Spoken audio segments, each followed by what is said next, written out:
শ্রোতাদের এক আবেগের নাম হলো অরিজিৎ সিং। কণ্ঠের জাদু দিয়ে অন্য এক দুনিয়ায় নিয়ে যান শ্রোতাদের, করে রাখেন মোহাবিষ্ট। কিন্তু হঠাৎ করেই অগাস্টের সব শো বাতিল করলেন। না কোনো ছাত্র আন্দোলনের সমর্থনে নয়, তার শারীরিক অসুস্থতার কারণেই এমন সিদ্ধান্ত।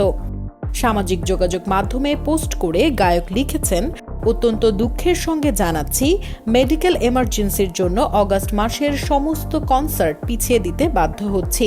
আমি জানি আপনারা অধীর আগ্রহে অপেক্ষা করছেন, আমি তার জন্য ক্ষমা প্রার্থী।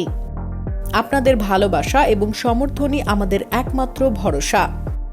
অগাস্টের শো বাতিলের পাশাপাশি সেপ্টেম্বরে লন্ডন, বার্মিংহাম, রটারডাম এবং ম্যানচেস্টারে তার কনসার্টের নতুন তারিখ সম্পর্কে বিস্তারিত তথ্য দিয়েছেন অরিজিৎ সিং। ভক্তদের ধন্যবাদও জানিয়েছেন। অগাস্টের শোগুলি বাতিল করার কারণে তিনি ক্ষমাও চেয়েছেন ভক্তদের কাছে। মুহূর্তেই অরিজিৎ সিং এর এই পোস্টটি ভক্ত অনুরাগীদের মধ্যে ছড়িয়ে পড়ে। প্রিয় শিল্পী ভালো নেই জেনে শ্রাবণের মেঘ জমে গেছে তাদের মনে। সবার মুখেই শোনা যাচ্ছে একটি কথা, দ্রুত সুস্থ হয়ে উঠুক অরিজিৎ, আবারও গানে গানে বাঁচিয়ে রাখুক আমাদেরকে।